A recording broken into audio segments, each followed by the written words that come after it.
आज हम लोग कालाध्वनो रत्यंत संयोगे इस सूत्र का अध्ययन करेंगे। इसके पहले तक हम लोगों ने बहुत सारे सूत्रों को ऐसे पढ़ा कि जिन सूत्रों के द्वारा कर्मक प्रवचनीय संज्ञा का विधान किया जा रहा है। अब कर्मक प्रवचनीय संज्ञा का प्रकरण जो है समाप्त हो चुका है।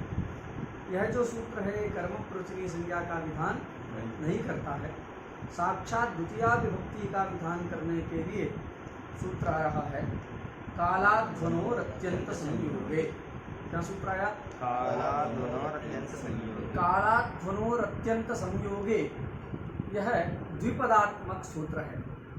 कालाध्वनु यह षष्ठी के द्विवचन का रूप और अत्यंत संयोगे ये सप्तमी के एक वचन का। अत्यंत संयोगे सप्तमी के एक वचन का है और ये षष्ठी के द्विवचन का रूप है। कालाध्वनु दोनों ही पद इसमें समस्त है। कालश्च अध्वाच इति कालाध्वानौ कालाध्वानौ तयोः कालाध्वनोः ऐसा। अध्वन शब्द मूल शब्द क्या है? अध्वन मतलब रास्ता। तो कालश्च अध्वाच इति कालाध्वानौ तयोः कालाध्वनोः ऐसा। तो षष्ठी के द्विवचन का रूप। अत्यंत संयोगे यह भी समस्त पद। अत्यंत संयोगः अत्यंतश्चासौ संयोगश्च इति अत्यंत संयोगः। यहाँ कर्मधारय समास। यह द्वंद्व था, यह कर्मधारय करना। अत्यंतश्चासौ संयोगश्च इति अत्यंत संयोगः। संयोग तो आप जान रहे हो। अत्यंत संयोग क्या है कि बिल्कुल भी विच्छेद ना हो, निरंतर संयोग। अंत शब्द का अर्थ होता है विच्छेद, समझ जाओ। अनत्यंत कह रहे हैं मतलब बिल्कुल भी विच्छेद ना हो। तो अत्यंत संयोगे का अर्थ क्या है? अविच्छिन्न संयोगे अथवा निरंतर संयोगे। निरंतर संयोग यदि रहे तो इस सूत्र की प्रवृत्ति होती है। तभी तो दोनों पद हम समझ गए। कालाध्वनोः है इति षष्ठी द्विवचनान्तं पदम समस्तं पदमिदं तत्र कालश्च अध्वाच इति कालाध्वानौ तयोः कालाध्वनोः। इस प्रकार बना। अत्यंतश्चासौ संयोगश्च इति अत्यंत संयोगः कर्मधारय समास हुआ। जिसका अर्थ है निरंतर संयोगः तस्मिन् अत्यंत संयोगे। निरंतर संयोगे अर्थे आशय। अब निरंतर संयोग रहना चाहिए किसका? तो काल का और अध्व का। यही ना? कालाध्वनोः अत्यंत संयोगे। काल और मार्ग का अत्यंत संयोग रहे तो इस शास्त्र के द्वारा द्वितीया विभक्ति का विधान होता है। कौन सी विभक्ति होती है? द्वितीया होती है। अभी तक कितना अर्थ निकला? काल और मार्ग का अत्यंत संयोग यदि प्रतीत हो रहा हो अथवा प्रतीत होने वाला हो तो द्वितीया विभक्ति होती है। इतना बोध हो रहा है। किंतु प्रश्न होगा कि काल और अध्व का किसके साथ संयोग करना है, किनके साथ अत्यंत संयोग होना चाहिए? तो कौन है? गुण, क्रिया, द्रव्य तथा अभाव। कितने हैं? 4। गुण उदाहरण जो है 3 का ही यहाँ दिया है, लेकिन अन्य ग्रंथों में 4 का उल्लेख मिलता है, इसलिए हम लोग 4 ही पढ़ेंगे। किनके साथ संयोग होना चाहिए? गुण, क्रिया, द्रव्य तथा अभाव। तो गुण क्रिया द्रव्यैहि अभावेन च सह कालाध्वनोः अत्यंत संयोगे गम्यमाने द्वितीया। इतना जो है अर्थ बन रहा है कि गुण के साथ, क्रिया के साथ, किसी द्रव्य के साथ अथवा अभाव के साथ काल और अध्व का अत्यंत संयोग, निरंतर संयोग, अविच्छिन्न संयोग यदि गम्यमान हो रहा हो तो द्वितीया विभक्ति होती है। अब द्वितीया होगी किससे? तो कहाँ देखो, काल और अध्व का उल्लेख है। यद्यपि इनका संयोग जो है गुण क्रिया द्रव्यादि के साथ विवक्षित है, किंतु उनका उच्चारण यहाँ किया गया है क्या? व्याख्यानात वो निकल रहा है कि काल और अध्व का द्रव्य मतलब गुण क्रिया द्रव्य तथा अभाव के साथ अत्यंत संयोग गम्यमान रहे तो द्वितीया विभक्ति होती है। ऐसा जब अर्थ किए, इस अर्थ में जो गुण क्रिया और द्रव्य का बोध हो रहा है वह व्याख्यान के द्वारा लब्ध है कि उनके साथ संयोग होना चाहिए। साक्षात तो श्रुत नहीं है ना यहाँ, तो नियम है कि जो श्रुत हो तथा अश्रुत हो दोनों यदि संभव हो तो किसमें कार्य करना चाहिए? श्रुत में। वो तो अनुमित है, व्याख्यान आदि के द्वारा गुण क्रिया और द्रव्य का अनुमान किया गया है कि इनके साथ संयोग जो है होना चाहिए। लेकिन ये काल और अध्व जो है साक्षात श्रूयमान है कि नहीं है? श्रुत है। तो नियम क्या है? श्रुतानुमितयोः श्रुत संबंधो बलीयान, ये परिभाषा है। श्रुतानुमितयोः श्रुत संबंधो बलीयान, श्रुतानुमितयोः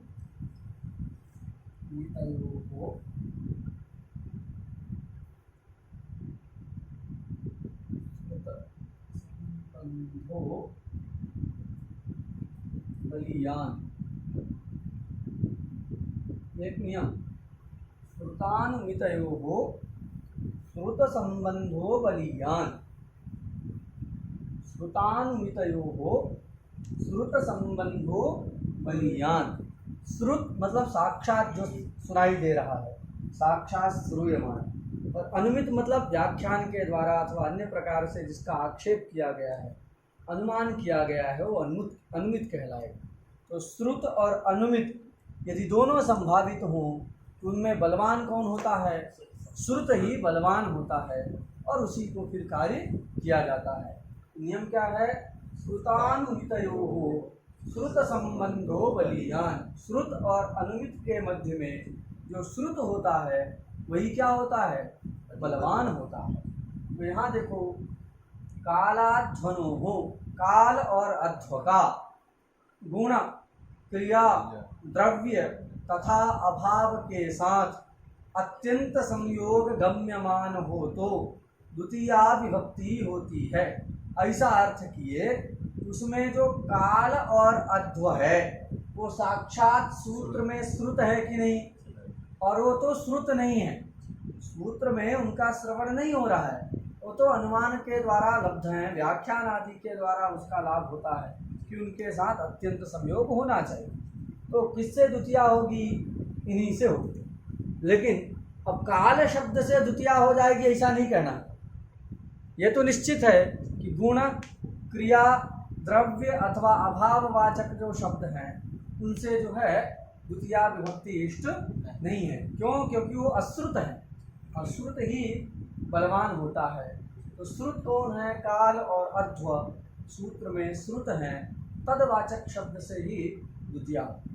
तो यहाँ अनपूर्वी नहीं लेना है, काल अथवा अध्वन, ये अनपूर्वी नहीं लेना है। किसी अनपूर्वी से, किसी शब्द स्वरूप से द्वितीया विभक्ति होगी ऐसा अर्थ विपरीत नहीं। क्योंकि द्वितीया समास के प्रकरण में जब तत्पुरुष समास पढ़ते हैं तो वहाँ द्वितीया तत्पुरुष समास आता है। तो द्वितीया समास के क्रम में एक सूत्र आता है कालाहा, और एक दूसरा सूत्र है अत्यंत संयोगे च। तो कालाहा अत्यंत संयोगे च, ये वहाँ पर क्या सूत्र विभाग किया गया है, योग विभाग करके दो सूत्र बनाया गया है। कालाह अत्यंत संयोगे च, तो कालाह में बहुवचन क्यों कहा? ऐसा एक आकांक्षा होती। भाई एक वचन कह देते, तो कालाह में जो बहुवचन है वो बहुवचन इसलिए है कि काल इस आनपूर्वी का ग्रहण नहीं करना है, स्वरूप का ग्रहण नहीं करना है, अपितु काल बोधक और भी जितने शब्द हैं, मास हो, वर्ष हो, मुहूर्त हो, क्षण हो, पक्ष हो, ये सब का संग्रह करना है। इसके लिए कालाह में क्या किया गया है? बहुवचन किया गया। तो अब सबसे द्वितीय समास करना है ना, मुहूर्तम सुखम, मुहूर्त सुखम इत्यादि बनता है, तो सब जगह करना है। अगर द्वितीया ही नहीं होगी तो फिर उसके द्वारा द्वितीया समास कैसे होगा? हो पाएगा? नहीं हो पाएगा। तो समास विधायक जो कालाह अत्यंत संयोगे च इत्यादि शास्त्र हैं वहाँ कालाह में जो बहुवचन निर्देश किया गया है, उस बहुवचन के सामर्थ्य से ही यहाँ कहना है कि ये द्वितीया विभक्ति का जहाँ विधान किया जा रहा है, वहाँ काल अथवा अध्व आनुपूर्वी को नहीं लेना है, स्वरूप को नहीं लेना, अपितु काल और अध्ववाचक जो अन्य शब्द हैं उन सब का यहाँ पर ग्रहण कर लेना। बात सुना गई? तो क्या अर्थ करोगे कि काल और अध्व अर्थ में विद्यमान जो प्रातिपदिक, किससे द्वितीया करना है? काल और अध्व अर्थ में विद्यमान जो प्रातिपदिक उसी से द्वितीया करना। जैसे हम कर्मणि द्वितीया का अर्थ करते हैं ना, कर्म अर्थ में विद्यमान जो प्रातिपदिक उससे द्वितीया होती है, ऐसा अर्थ करते थे। वैसे यहाँ क्या करना है? कालाध्वनो गुण क्रिया द्रव्यैः अभावेन च सह अत्यंत संयोगे गम्यमाने काले अथवा कालाध्वनोः वर्तमानात् प्रातिपदिकात् द्वितीया विभक्ति। बात सुना गया? ऐसा अर्थ करना कि काल और अध्व का द्रव्य गुण और क्रिया अथवा गुण क्रिया द्रव्य हैं, इनके साथ तथा अभाव के साथ यदि अत्यंत संयोग निरवच्छिन्न संयोग प्रतीत होने वाला है, गम्यमान है, तो वहाँ क्या होगा? काल अर्थ में विद्यमान जो प्रातिपदिक अथचा अध्व अर्थ में विद्यमान जो प्रातिपदिक उससे द्वितीया विभक्ति होती है। अर्थ एकदम स्पष्ट है, कैसे निकला ये भी समझ में आ गया। चल यही विशेष ध्यान रखना है कि वो अर्थ आ कैसे रहा, नहीं तो वृत्ति से तो हम जान ही जाएंगे कि ये तो हम पढ़ने का मतलब कि वो अर्थ वृत्ति में आया कैसे, सूत्र से ही सब आता है ना। कैयक कहते हैं सूत्रस्वेव हि तत्सर्वम यद वृत्तौ यच्च वार्तिके, जो वृत्ति में है जो वार्तिक में है वो सब कुछ सूत्र में विद्यमान है। तो सूत्र में विद्यमान है तो कैसे आया ये तो पता करना होगा। इसीलिए हम लोगों ने पढ़ा कि जो है कैसे कैसे सूत्र का अर्थ निकला। क्या सूत्रार्थ हुआ? काल और अध्व का गुण क्रिया द्रव्य तथा अभाव के साथ अत्यंत मतलब निरवच्छिन्न संयोग गम्यमान हो तो काल और अध्व अर्थ में विद्यमान जो प्रातिपदिक उनसे द्वितीया विभक्ति होती है। ये सूत्र का अर्थ। वाचो वृत्ति यह द्वितीया स्यात्, ये कह दिया। इनको ज़्यादा समझ में मतलब इनको आवश्यकता समझ में नहीं आई कि लंबा सा व्याख्यान करें। उनको लगा कि बच्चे तो समझ ही जाएंगे, तो आप लोग समझ गए ना। तो जैसे उनको लगा वैसे आप लोगों ने कर दिया। चलो उनको मालूम था आप समझ जाएंगे इसीलिए छोड़ दिए। समझ गए ना? हाँ। उदाहरण एक एक से बता रहे हैं। मासम कल्याणी, क्या उदाहरण दिया? तो देखो किसके साथ है बताया ना, गुण क्रिया द्रव्य ही अच्छा द्रव्य अभावेन अभावेन च अत्यंत संयोगे गम्यमाने। ऐसा कर दान। एक एक का उदाहरण बताना पड़ेगा। गुण का उदाहरण क्या दे रहे हैं? मासम कल्याणी, ठीक है। मासम कल्याणी, ये जो है मासम कल्याणी। तो मास देखो, मास किसको कहते हैं? तो 63 दिनात्मक जो काल है, 30 दिन का जो काल है उसको मास कहते हैं। 63 दिनात्मक जो काल है उसको मास कहते हैं। दिन मतलब एक सूर्योदय से लेकर के दूसरे सूर्योदय तक का जो काल है उसको एक दिन कहते हैं। तो 24 घंटा अंग्रेजी वाला मत समझो। अंग्रेजी में तो ऐसा वो है, लेकिन वो लोग अंग्रेजी गिनते हैं। जैसे जब कोई वीडियो तुम लोग अपलोड करते हो तो जितने बजे करोगे उतने बजे दूसरे दिन 24 घंटा हो हैं, और एक दिन फिर दिखाता है 1 दिन है। ऐसा आता है कि नहीं? तो ऐसा वाला नहीं लेना है हमारे यहाँ। तो दिन का मतलब क्या है? एक सूर्योदय से लेकर के अपर सूर्योदय के पहले तक का जो काल है वह क्या है? दिन, वह दिन है। और ऐसे जो 30 दिन का समूह होगा उसको क्या कहेंगे? मास। 63 दिनात्मक कालो मासः। तो 30 दिन का जो समूह है वो दिन का जो समूह है, ऐसे काल को हम क्या कहते हैं? मास कहते हैं। तो ये देखो, काल अर्थ में विद्यमान है कि नहीं है? काल अर्थ में विद्यमान प्रातिपदिक हुआ। अब काल का देखो गुण क्या है? कल्याण गुण। कल्याण क्या है? गुण है, तो इसका कल्याण हो गया। तो कल्याण से युक्त है, महीना भर जो है मंगल हुआ, रात में रोज जो भजन हुआ, संकीर्तन हुआ है, तो महीना भर कथा हुई, तो क्या हुआ? मास पर्यंत जो है उसका मंगल हुआ। तो मास पर्यंत जो है 1 महीना तक जो है मंगलवान वो व्यक्ति है। अथवा जो रात्रि है, मासम कल्याणी रात्रि है, तो रात भर मतलब महीना भर की जो रात्रियां हैं वो क्या रही? कल्याणकारी रही। हो गया कि नहीं? ऐसा जो है यहाँ देखो, ये मास का 63 दिनात्मक जो काल है उसका पूरे काल के साथ जो कल्याण गुण का संयोग है कि नहीं? मतलब पूरा 30 दिन तक, बीच में कोई गड़बड़ी नहीं हुई। पूरे 30 दिन तक जो है क्या रहा?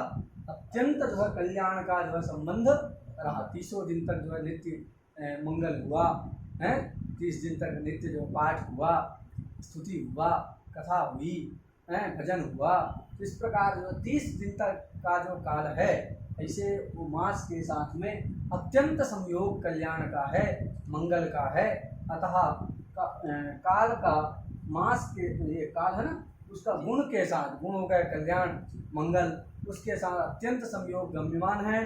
तो काल अर्थ में विद्यमान जो मास प्रातिपदिक था उससे द्वितीया विभक्ति आ गई, मासम कल्याणी। ठीक है, ये जो है फिर मासम अधीते, मासम अधीते, मासम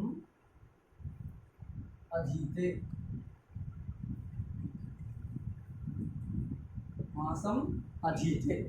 तो 30 दिन का जो काल है उसमें निरंतर पढ़ा। निरंतर पढ़ा का मतलब ऐसा नहीं सोचने ना कि भाई पुस्तक लेके बैठा तो 30 दिन तक उठा ही नहीं, ऐसा नहीं है। मतलब जो अध्ययन का काल है, जो उचित समय है, उसके अनुसार निरंतर पढ़ा।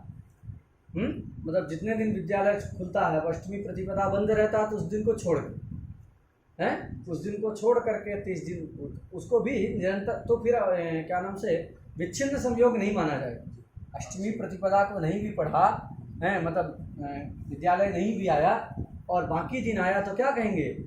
महीना में एक भी दिन एब्सेंट नहीं कहेंगे ना, कि जो है उसका मतलब क्या है? पूरे मास के साथ जो अत्यंत संयोग है। अब दिन में भी पूरा दिन भर कोई पढ़ा कहता है तो वैसा थोड़ी खाना नहीं खाया, कि जो है शौच नहीं गया, ये नहीं किया, सब नित्य क्रिया वो सब तो करना है। तो उसके अतिरिक्त जो अध्ययन का काल है, ऐसे उस अध्ययन काल में जो है मास तक जो है निरंतर अध्ययन क्रिया। तो अध्ययन क्या है? क्रिया, ठीक है ना। तो यहाँ काल हो गया कौन? 63 दिनात्मक काल है। उस काल का अध्ययन क्रिया के साथ अविच्छिन्न संयोग है, निरंतर संयोग है। अतः काल अर्थ में विद्यमान मासक प्रातिपदिक से द्वितीया विभक्ति आकर के मासम अधीते, ऐसा प्रयोग महीना भर पढ़ा, बिल्कुल भी अब्सेंट नहीं किया। फिर क्या?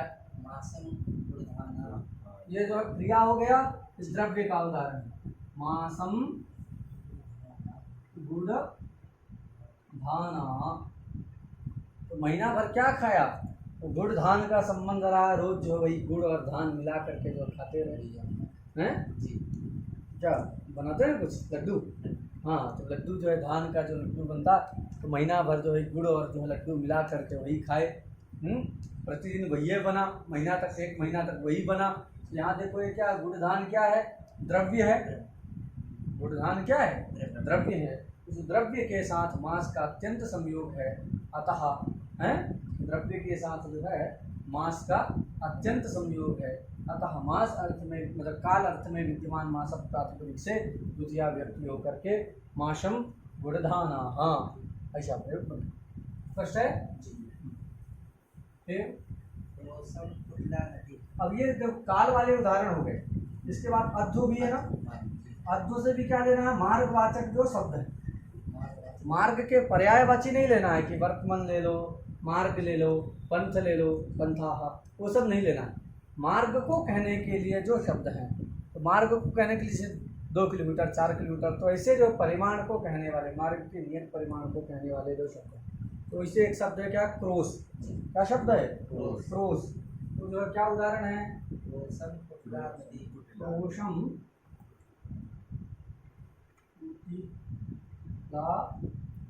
नदी, ये उदाहरण, क्रोशम कुटिला नदी। तो यहाँ देखो अध्व हो गया कौन, क्रोश, अध्व हो गया क्रोश, और यहाँ गुण है कुटिल, कुटिल टेढ़ा, नदी वही, तो एक क्रोश तक जो टेढ़ा मेढ़ा जो बह रही है, सीधा सीधा नदी का बहाव नहीं। तो जो ये कौटिल्य क्या है, ये गुण है, हैं? कुटिलता जो है, वक्र होना भी ये क्या है, ये वक्र एक गुण है। तो ये कुटिला स्त्रीलिंग में है क्योंकि नदी का जो विशेषण है। तो क्रोश तक जो है नदी जो है टेढ़ा मेढ़ा होकर के बही, ये कुटिल ये गुण है।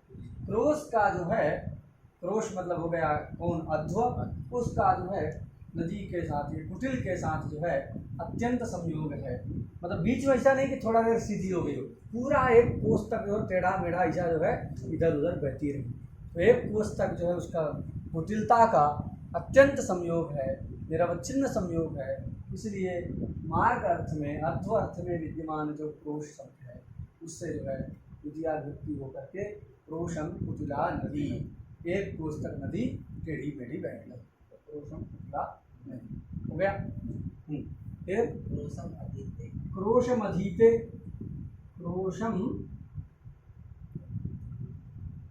क्रोशम अधीते, ये क्रोशम अधीते। तो एक कोश का रास्ता था, पूरे कोश भर पुस्तक लेकर के पढ़ता गया। एक कोश का रास्ता था, उसमें जो है पूरे रास्ता भर पुस्तक लेके क्या गया, पढ़ता हुआ गया। तो अध्ययन क्रिया का पूरा एक कोश के साथ संबंध है कि नहीं, बिल्कुल भी रुका नहीं, एक कोश तक पूरा पढ़ता ही रहा। तो जो है क्रोश का अर्थात अध्व का अध्ययन क्रिया के साथ अवच्छिन्न संयोग, निरवच्छिन्न संयोग है, बीच अत्यंत संयोग है। अतः अध्व अर्थ में विद्यमान क्रोश से द्वितीय आकर के क्रोशम अधीते।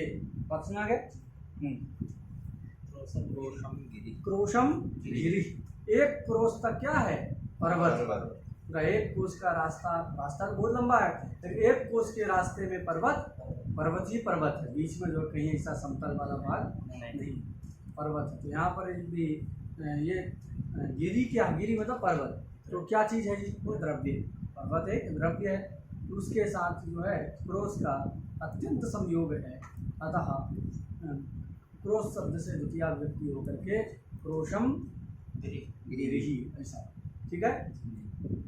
अत्यंत संयोगे, यहाँ देखो अत्यंत संयोगे लिखा है कि अत्यंत संयोग होगा तभी जो है इसके द्वारा विभक्ति होगी। अत्यंत संयोग अर्थात निरंतर संयोग नहीं होगा तो विभक्ति नहीं होगी।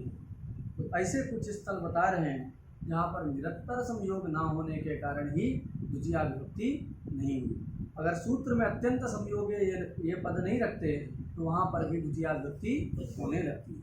क्या स्थल हैं, मासस्य द्विरधीते, महीना के जो है 2 दिन में जो है एक एक बार पढ़ा, तो 2 दिन हो गया कि नहीं, 2 बार हो गया, द्विरधीते मतलब 2 बार। तो 2 बार एक के दिन में 2 बार नहीं पढ़ा, 2 दिन, पूरा महीना है 30 दिन का, उसका 2 दिन आ करके जो है एक दिन में एक बार पढ़ा, तो ऐसा द्विरधीते। तो यहाँ पूरे मास के साथ जो है निरंतर संयोग है अध्ययन क्रिया का नहीं, मासस्य द्विरधीते, महीना में कितने दिन पढ़ा, 2 दिन पढ़ा, 2 बार ही पढ़ा, महीना में कितने बार पढ़ा, 2 बार ही पढ़ा, 28 दिन नहीं पढ़ा। तो जो 2 बार पढ़ा तो अत्यंत संयोग है नहीं, तो यहाँ पर क्या नहीं होगी, द्वितीया विभक्ति नहीं होती है, अब तो षष्ठी होकर के मासस्य द्विरधीते ऐसा प्रयोग बनता है। अब षष्ठी किससे है, इसमें बड़ा जो है आचार्यों में विवाद। कुछ प्राचीन आचार्य कहते हैं कि यहाँ पर जो है तो एक सूत्र है क्या, कृत्वोर्थ प्रयोगे कालाधिकरणे, कृत्वोर्थ प्रयोगे कालाधिकरणे से षष्ठी विभक्ति हुई। क्यों, क्योंकि द्वि शब्द का प्रयोग है और द्वि शब्द में जो है सुच प्रत्यय हुआ है। कौन प्रत्यय हुआ है, द्विस्तिश चतुर्भ्यः सुच, द्वि त्रि और चतुर शब्द से सुच प्रत्यय होकर के द्विहि त्रिहि चतुः ऐसा बनता है। द्वि मतलब दो बार, और संख्यावाची शब्द नहीं है ये दो बार कहता है। कोई क्रिया होगी, उसकी क्रिया की जब अव्यावृत्ति होती है, संख्यायाः क्रियाव्यावृत्ति करने कृत्वसुच, तो कृत्वसुच प्रत्यय होता है, उसी कृत्वसुच प्रत्यय के अर्थ में कौन प्रत्यय करता है? सुच प्रत्यय करता है। तो कृत्वसुच प्रत्यय का अर्थ क्या है? क्रिया की आवृत्ति। क्रिया जो उत्पन्न हो रही है तो क्रिया के उत्पत्ति की आवृत्ति, उसकी गणना जब बोधित होगी तभी ये सुच प्रत्यय भी होता है। तो द्वि का अर्थ दो संख्या नहीं है।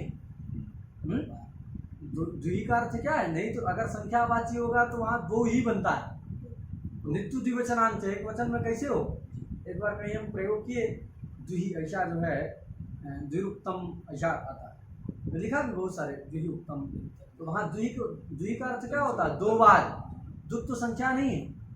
अकारः द्विरुपदिश्यते, वर्ण समाम्नाये सर्वे वर्णा सकृदुपदिष्टाः, अकारो द्विरुपदिश्यते पूर्वेण परेण च, ऐसा भाष्यकार ने कहा है। वही वाक्य कहीं हम पढ़ाते समय जो है एक बार बोले तो रहे विपन्न थे, तो उन्होंने कहा ये कैसे हो? ये शब्द तो जो है वो होगा, लेकिन जो है ध्यान रखना चाहिए कि क्या है वो जो है द्वित्व संख्या को नहीं कह रहा, दो बार को कह रहा। द्वि का अर्थ क्या है? दो बार। त्रि का अर्थ क्या है? तीन बार। नहीं तो त्रयः बनेगा पुल्लिंग में, स्त्रीलिंग में तिस्रः बनेगा, त्रीणी बनेगा, त्रि थोड़ी बनेगा। लेकिन त्रि कहाँ बनता है? सुच प्रत्यय करके तद्धित में द्वि है, त्रिहि है, चतुष्कपालम प्रयोग होता है। तो यहाँ जो है क्या है? द्विहि, ये जो है कृत्वोर्थ प्रत्यय, कर्तोर्थ में सुच प्रत्यय यहाँ पर हुआ है। सुजंत होने के कारण क्या सूत्र लग जाएगा? कर्तोर्थ प्रयोगे कालाधिकरणे। इस शास्त्र के द्वारा यहाँ षष्ठी हुई है, ऐसा कुछ लोग कहते हैं। अन्य कुछ लोग क्या कहते हैं कि यहाँ पर षष्ठी शेषे के द्वारा जो है शेष लक्षणा षष्ठी है। ये दो मत। अब इसमें शेष विवेचन जो है बड़े ग्रंथ में करेंगे। कुछ प्राचीन लोग ऐसा कहते हैं कर्तोर्थ प्रयोगे कालाधिकरणे से मासस्य में षष्ठी है, क्योंकि यहाँ द्वि शब्द का प्रयोग। अन्य कुछ लोग कहते हैं नहीं नहीं उससे नहीं है, यहाँ पर जो है शेष षष्ठी। ये दो मत जो है षष्ठी के बारे में है, लेकिन द्वितीया नहीं है, ये हमको समझना है। क्यों? क्योंकि मास के साथ जो है अध्ययन क्रिया का अत्यंत संयोग नहीं है, अथवा अध्ययन क्रिया के साथ में 63 दिनात्मक जो काल है उसका अत्यंत संयोग नहीं। 2 दिन में पढ़ा तो 2 बार ही पढ़ा, 2 ही दिन आया। चलो हाँ, क्रोश तो बहुत लंबा है, उसमें थोड़ा सा जगह में पर्वत आता है। तो क्रोशस्य एक देशे, एक देश मतलब एक भागे, क्रोश के एक भाग में जो है पर्वत है। क्रोशस्य एक देशे पर्वतः प्रयोग कर रहे हैं। यहाँ पर क्या है कि पर्वत जो द्रव्य है उस पर्वत द्रव्य के साथ क्रोश का अत्यंत संयोग नहीं, निरंतर संयोग है क्या? अरे एक देश में ना पर्वत है, पूरे क्रोश में पर्वत तो है नहीं, पूरे क्रोश को व्याप्त करके तो पर्वत विद्यमान है नहीं, पूरे क्रोश को व्याप्त करके पर्वत नहीं है। इसलिए यहाँ पर अत्यंत संयोग पर्वत के साथ क्रोश का हुआ नहीं, तो क्रोश शब्द से द्वितीया विभक्ति भी नहीं होती। षष्ठी करके शेष लक्षणा षष्ठी हो जाएगा। क्रोशस्य एक देशे पर्वतः, ऐसा प्रयोग हो गया। इस प्रकार जो हम लोगों ने द्वितीया विभक्ति का अध्ययन किया, पहले जो है कारक द्वितीया पढ़े थे, फिर उपपद द्वितीया विभक्ति का भी अध्ययन हो गया।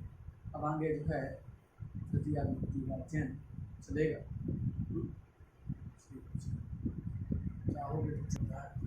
ध्यान नहीं रहा ना, क्योंकि 3 ही इसमें लिखा है, तो इसलिए हमने 3 बता दिया कि गुण क्रिया द्रव्य ही सभा अत्यंत संयोगे, ऐसा मान करके 3 ही उदाहरण दिए। अभाव का मिलता है उदाहरण कि जो कोई ऐसा है महीना भर भोजन नहीं किया, मासम भोजनाभाव, तो क्या उदाहरण है उसका? अभाव का उदाहरण है मासम भोजनाभाव, महीना भर जो है भोजन बिल्कुल नहीं किया।